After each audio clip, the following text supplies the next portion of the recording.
Claude just dropped a bunch of brand new upgrades that make this the best AI tool that exists right now, because they just launched Opus 4.7, which is their brand new model. They launched Claude Design and a bunch of other changes I'm going to share with you in this video. By the end of this video, you're going to know what all these things are and how you could use them to be more productive, get more done, and even to automate some of your work. So the first upgrade that we need to talk about is going to be Claude Opus 4.7. In order to actually access this, it's incredibly easy. You're literally just going to come over to Claude, and you are now going to notice that they have Claude Opus 4.7 right here. This is by far the best AI model that actually exists right now, and we can see that it is for the most ambitious work. And one thing that I do want to call out immediately is that this is going to actually take up your usage and your credits on Claude quicker than any other model. So what I would strongly suggest that you do is pay very close attention to what model you're using on Claude. If you are doing something incredibly simple, very easy, use VidIQ 4.5.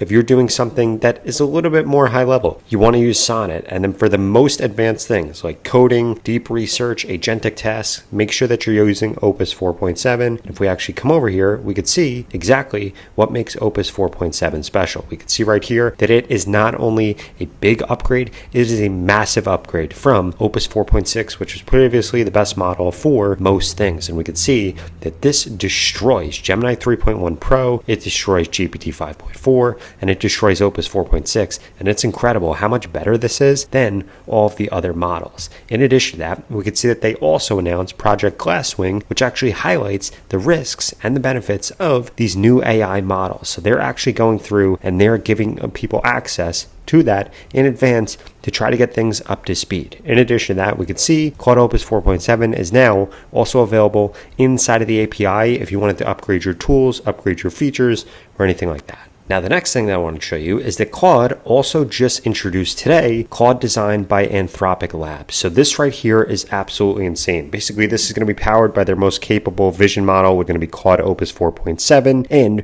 right now it's available for Claude Pro, Max, Team, and Enterprise subscribers. What this allows you to do is actually collaborate with Claude to create polished visual works like designs, prototypes, slides, one-pagers, and so much more. And we could see this is what this is really good for. It's really good for creating realistic prototypes. It's really good for creating product wireframes and mock-ups, design explorations, pitch decks and presentations, marketing collateral, frontier designs. And how it actually works is pretty simple. Your brand is going to be built in. You're going to be able to import from anywhere. So you could use a text prompt, you could use an image prompt, you could upload a document, a PowerPoint, you could upload Excel, or just point it at Claude at your code base, and it will actually be able to go through. You could also use the web capture tool to actually grab things from your website. In addition to that, you're going to be able to refine things with very grained controls right here. You're going to be able to collaborate. You're going to be able to export this anywhere, so you could share it internally, or you could save it or export it to Canva, PDF, PowerPoint, standalone HTML, or you could hand things off to Claude Code. Now, in order to actually access this, it's going to be pretty simple. You're just going to come over to Claude right here, and we are going to see now design. If we click on design right here, we could see that we could actually go through, and this is going to walk us through exactly how this works. So meet Claude Design. I'm actually going to go through and just skip this quickly so that we could get straight to actually building something with it. So when we come over here, we could see exactly how this works. And I am actually really glad that Claude enabled this, because this is going to be really cool. So if we wanted to make a prototype of something, a wireframe, high fidelity, we'd be able to do that right here by simply naming the project and going through and creating it. In addition to that, if we wanted to actually make a design system, we could go through and do that. You could set up your company name and your blurb. You could link to code or to GitHub. You could actually link from your computer. You could upload a file. If you have fonts, logos, assets, you could add that in here. And if you have any other helpful notes, you could add it in here, and then essentially everything that you create is going to be made with this design system in mind. In addition to that, if we come over to slide deck right here, we could see the same exact thing here. We could add in speaker notes, we could put a project name, and over here, you could see that we could also start from a template, and we could actually add in animation, so a timeline-based motion design, or we could come over to other, and we could kind of make whatever we want right here. For example, I actually want to make a slide deck, so I'm going to come over here, I'm going to name this slide deck example. We're going to click on create, and now this is actually going to walk us through exactly what we can create right here, and we can see that this is actually going to be creating inside of a canvas. So I'm simply going to come over here and walk you through some of these things. So we could change what model this is using right here. We could add things in from our computer right here if we wanted to. We could talk to this if we wanted to. If we click on import, we could see that we could actually import things like skills and design systems. We could reference another object right here, which will actually allow us to bring in a browser or paste a URL directly inside of this chat. In addition to that, we could upload a file, connect to GitHub, grab a web element. We can link to a code folder. There's so much that we could do here. In addition to that, we can also add right here. But what I'm simply going to say to this is I want to create a slideshow that depicts what the 1929 Great Depression was like.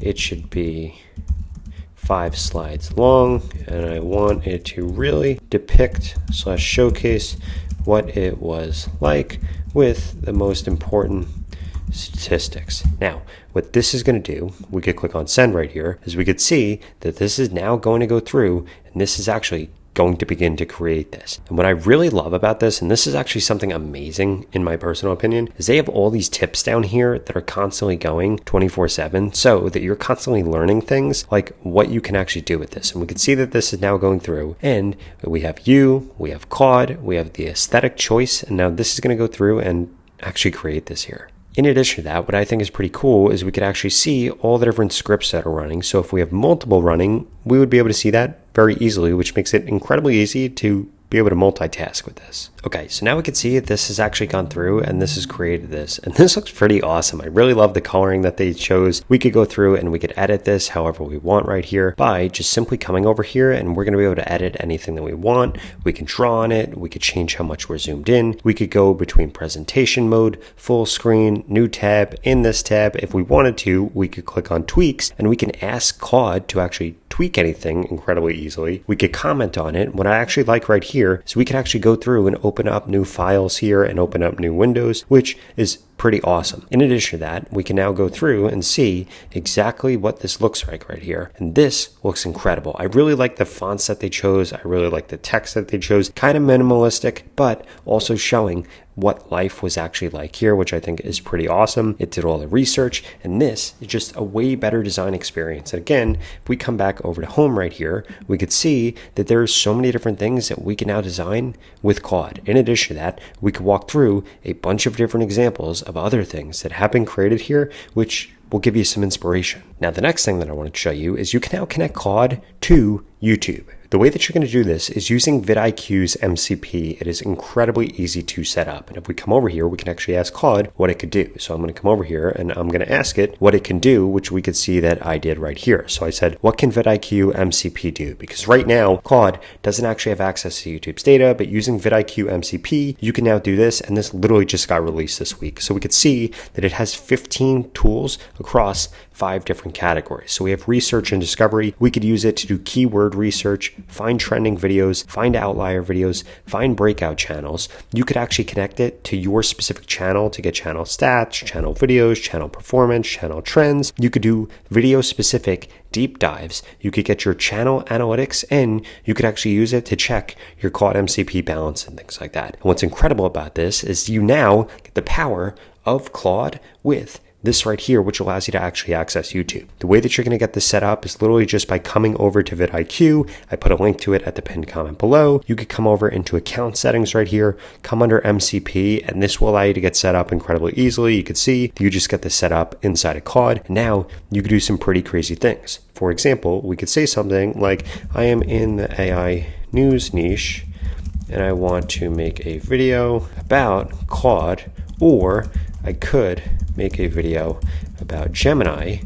What topics are trending right now? Use VidIQ's MCP to figure out what is trending more based on the VPH for each video. Now, this is going to go through, it's going to use VidIQ's MCP, and it is actually going to figure this out. The other thing that this is going to do, which is pretty cool, is we could actually go through and use Claude Cowork with this if we wanted to, which we pull up right here, and you could actually come over here and schedule out a bunch of different automations. So if you're running a YouTube channel, you're helping somebody run a YouTube channel, you can now connect your Claude Code or your Claude Cowork or your just regular Claude to that and be able to schedule things out, like getting video ideas or getting scripts or getting feedback on what you could have done differently in your content, you can now automate all of this from inside of Claude. And what we could see is that this now actually went through and found the top videos under each of these, how many views per hour they're getting, how many views they're getting, what their breakout score is, how big these channels are. And this allows us now to go through YouTube's data way quicker than we previously would have been able to, which is awesome because again, it's going to allow us to make better content choices, make better content, and just being able to access YouTube's data, even if you're not making YouTube videos, is pretty crazy. And the best part about VidIQ's MCP server is that if you go to the pinned comment below, you can get started with it today for only $1. They're going to give you a bunch of credits so that you could find this out and you could see just how many things you could do when you connect YouTube and Claude together. So what are you waiting for? Go to that pinned comment below and get started with it today if it's something you're interested in.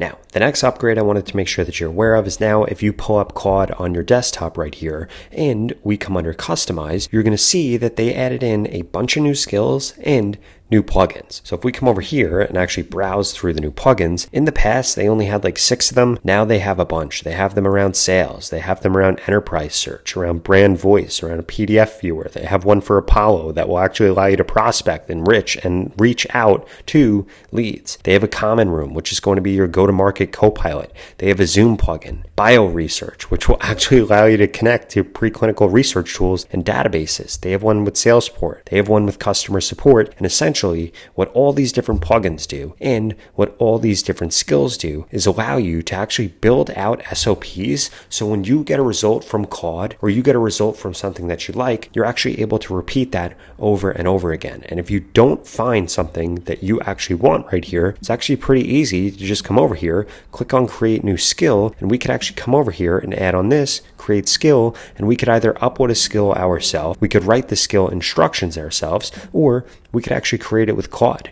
By this simply it just pops up this chat right here where we could actually go through and it will walk you through creating a skill. It will ask you questions in order to create a template for whatever you are trying to automate inside of Claude. And this is kind of a perfect segue into the next thing that I wanted to show you right here, which is that now when you're inside of here and we pull up the Claude app right here, you are going to see that when we're under Cowork, so if we come over here under Cowork, we're now going to see dispatch. Adding in dispatch is going to be incredibly useful. What this is going to allow you to do is keep Claude awake on your computer 24/7, and you're actually going to be able to go through and you're just going to be able to message Claude from your phone in order to actually activate it. And what this allows you to do is run Claude 24/7, have control over your computer from anywhere. And this kind of frees you up to work anywhere. And what's crazy about this is it can actually control your computer, it can control your code permissions, and this can actually go through and do anything that you want. We could see right here that the way that this works is that it could browse your files, it could browse in Chrome, it can use your connectors, and you basically dispatch a task from your phone to Claude and it gets it done. If you combine that with scheduling out tasks right here, what you're going to have is an automation machine running 24/7 that is full access to your computer, to all of your files, to your memory, and to everything that you're doing on Claude or on your computer. And this is really where you get a huge value add because again, the things that you're probably doing manually right now, you could be automating using Claude, which is incredible. In addition to that, one other pro tip that I did want to share with you. Claude has been going through and actually throttling your limits and the things that you're able to do depending on what kind of model you're actually using. So if you're just using the Haiku model, you're not going to run into this. If you're using Sonnet, you probably won't run into it. But if you're using Opus 4.7 or Opus 4.6, especially if you're using adaptive thinking, you're going to run into these model constraints. But what I would suggest that you do is I would suggest setting up all your scheduled actions and your automations to run in the off-peak hours so that you don't actually run into those constraints. And it's just a pro hack that I love to use in order to get the most out of Claude. Now, if you enjoyed this video and you want to learn more about all the other updates that Claude has recently dropped, I would strongly suggest you check out this video right here that walks you through all of them.